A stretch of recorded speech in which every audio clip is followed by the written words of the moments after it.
All right, welcome back to another episode of Deep Within the Man Cave. Hope everyone had a good week, and hopefully we can start our week off to a good start and continue the momentum. So tonight I'm going to dive a little bit deeper into types of fear that hold us back. I know I've talked a bit about this in previous videos. I'm going to try to even go in depth a little bit more on what happens and how they hold us back, and just types of fear, and the effects. So I know I talked about this previously about fear and overcoming it. This is more just kind of the types of fears and the effects that it has. Something that I've been dealing with quite a bit. And I learned some more stuff and I want to share it with you guys. So let's start.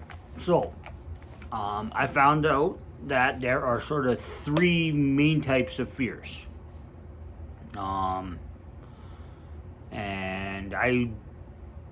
it's kind of important to look at it in three different things instead of just one big thing being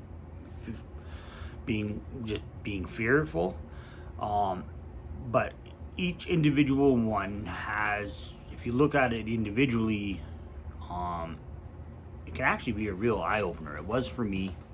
And I know I've talked about these before, but so number one type of fear that I want to talk about right now, the first one is the fear of the past. Past repeating itself.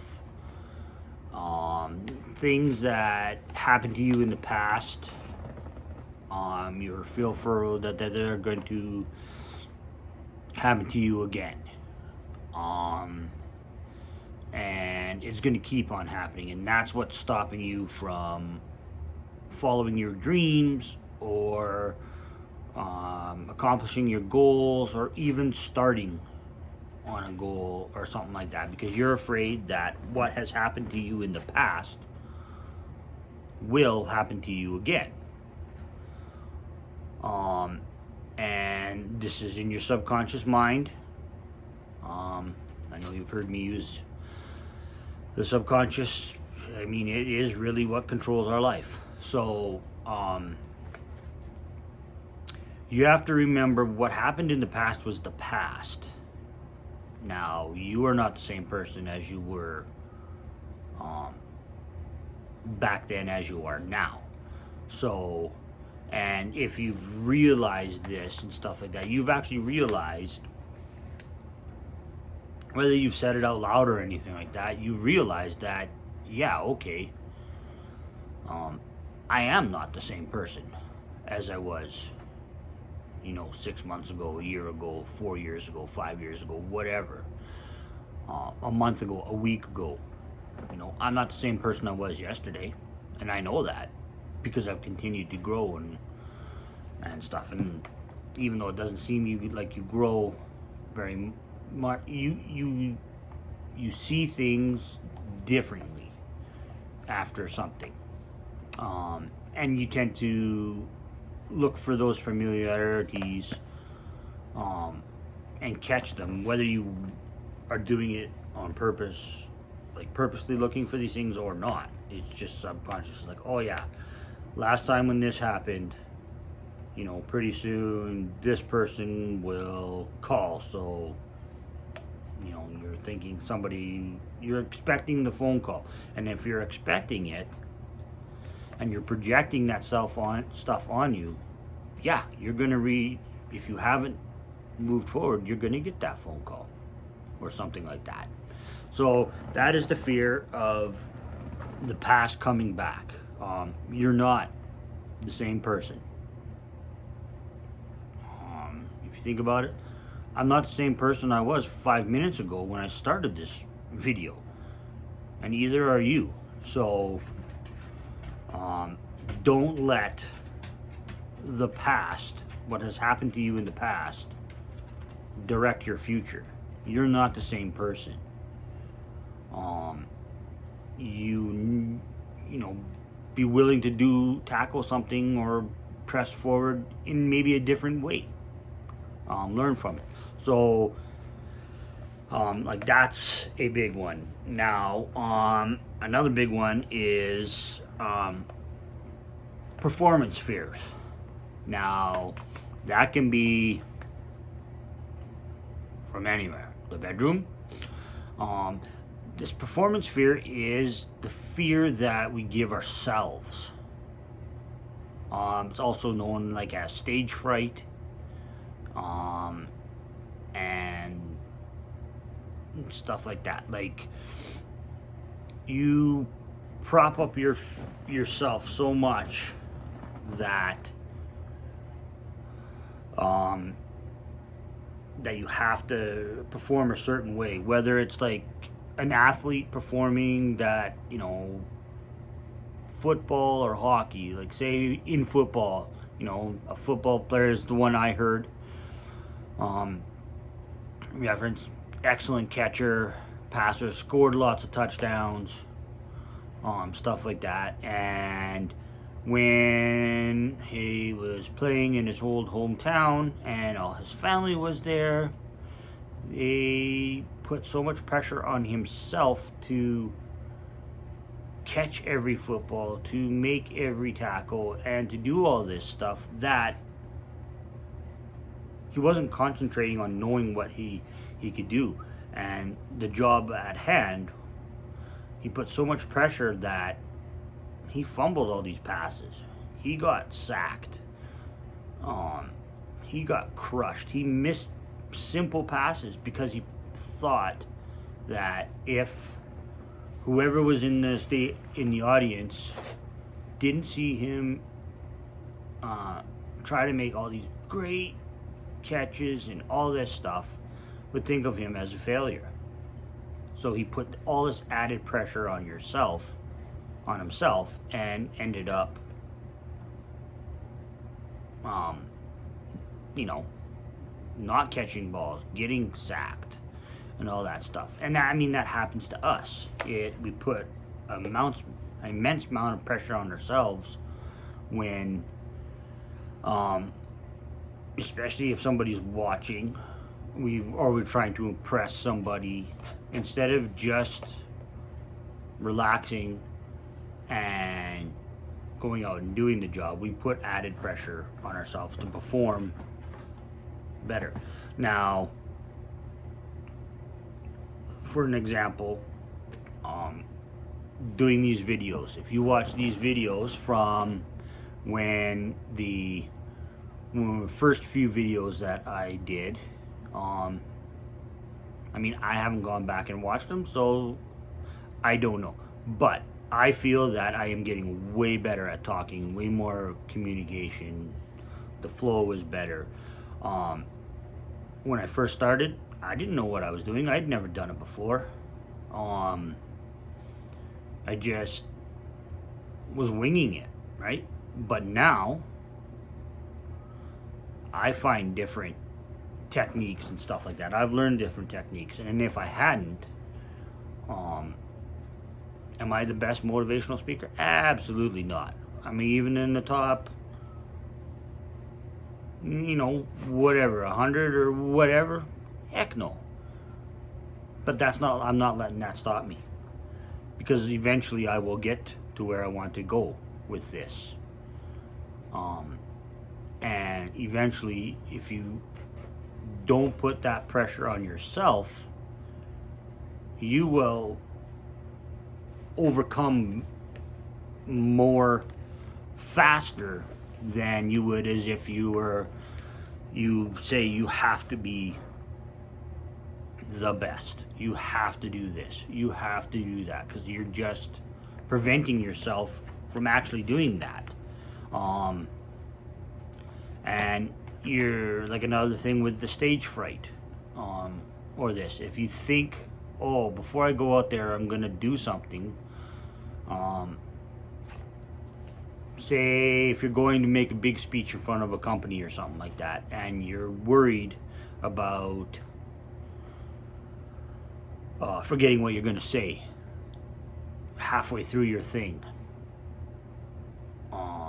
and how embarrassing that would be, or is the mic gonna work when I'm halfway on the stage, or am I gonna drop it, or people gonna look at me like I'm an idiot, or something like that. If you already think that stuff before you get out there, you're kind of projecting that stuff is going to happen, because that's what you think is going to happen. Now, by no means have I ever went and stepped on a stage and anything like that. I remember standing up in front of my class and doing a performance, like a book report, or a report on a subject, and you have to like do show slides or something like that. And I would go up and I wouldn't look at anybody. I would look at my book, my notes. I might look up once or twice, like that. But I would read it and do it as fast as I could because I was so uncomfortable. And I would usually screw up my words because I already said, oh, you're going to screw up something, like, oh, this is a long word or something like that. You're like, right here is where you're going to mess up. And I messed up because I told myself I was going to mess up there. I told myself I was going to go out on stage and forget everything that I was supposed to say. I told myself I was going to drop that mic and everyone would look at me. So that's what happens. And yeah, like that's stage fright and performance fears are big, and you put so much pressure on yourself to do everything perfectly, and if it's not going to be perfect, it's not worth it. And that's where you're wrong, because like nothing is perfect. So what if you drop that mic?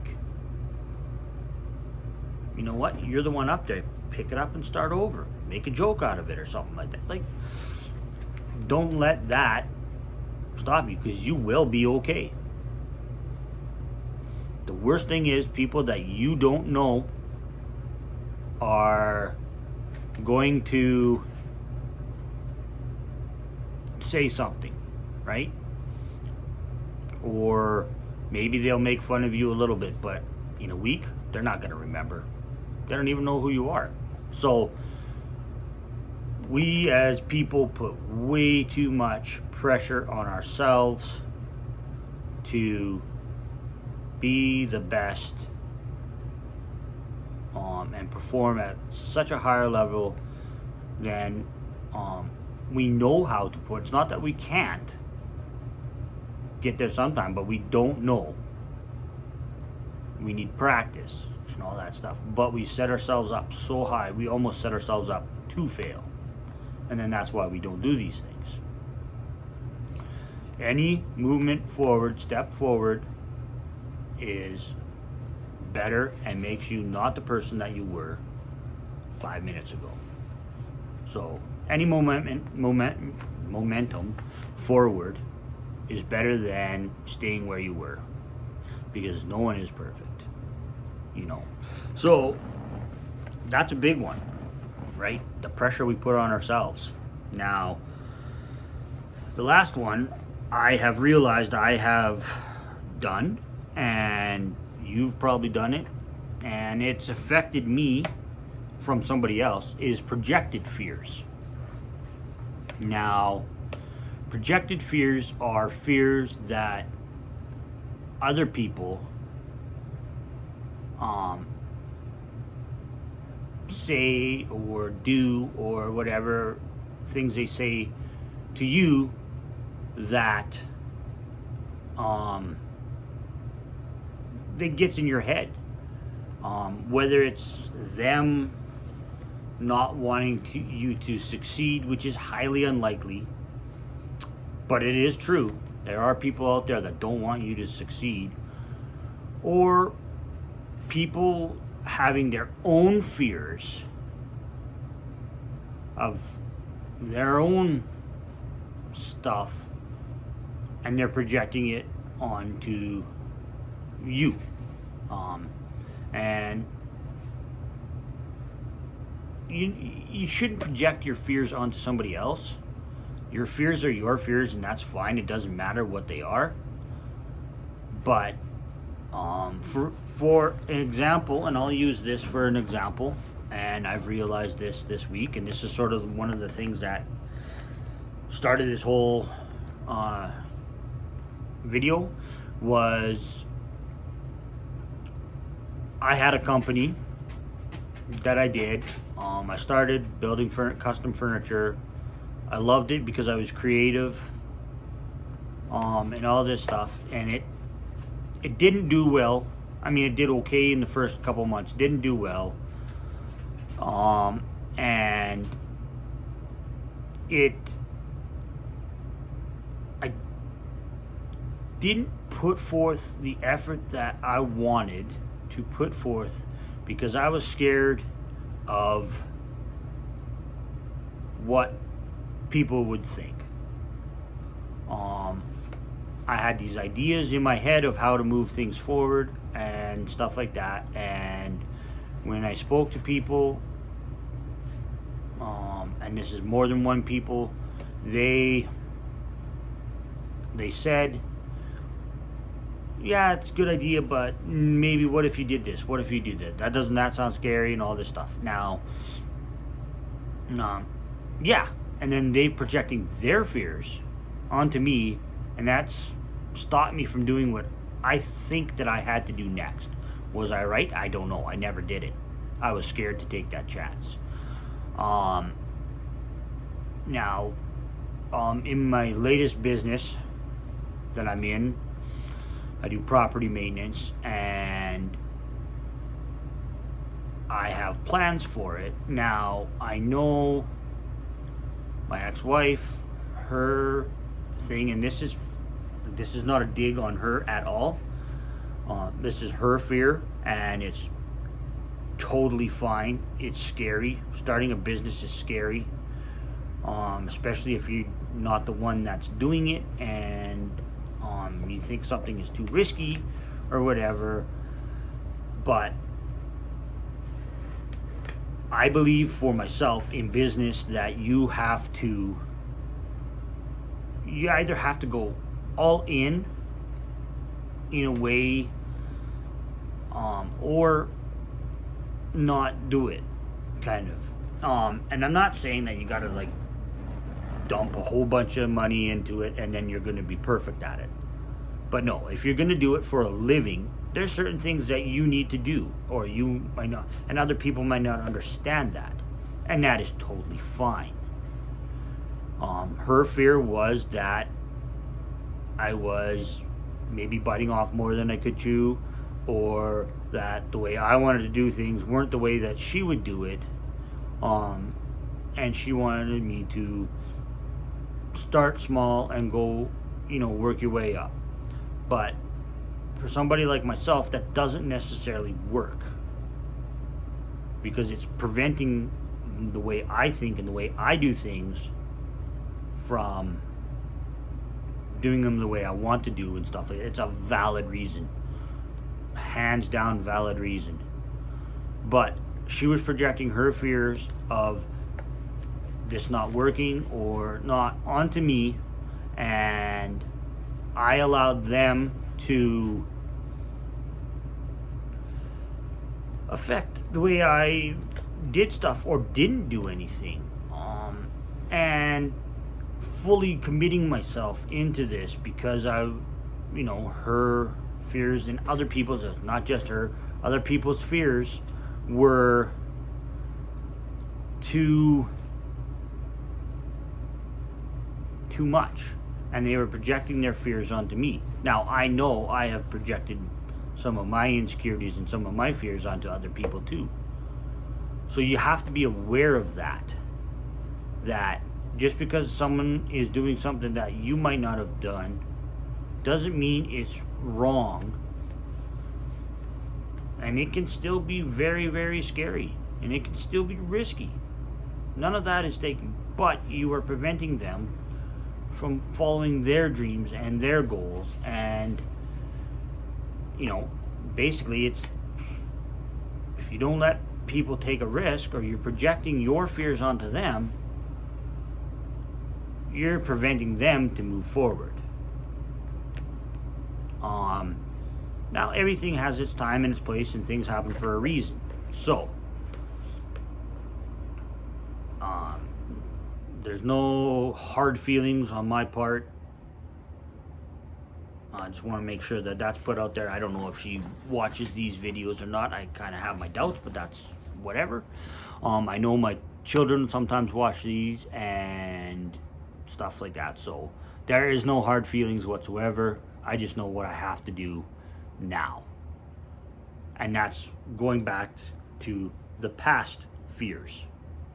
I'm not the person I was when I started this company. I've learned a whole bunch about myself and what works and what doesn't work.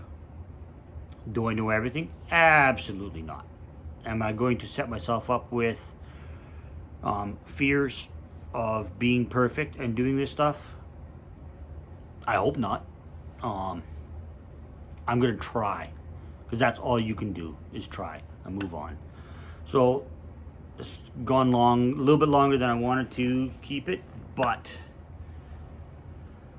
don't let your past fears, how you think things should be, like your performance fears and stage fright, from letting you try and following your dreams and your goals. Just know that there will be hiccups on the way, and you need to prepare yourself to deal with these things, and don't let anybody else's fears of doing something, doing what you want to do, stop you from doing what you want to do. Understand that their fears, they wouldn't do these things, so that's why they don't think you should do them, and they're projecting it. They might not even realize that they're projecting these fears onto you.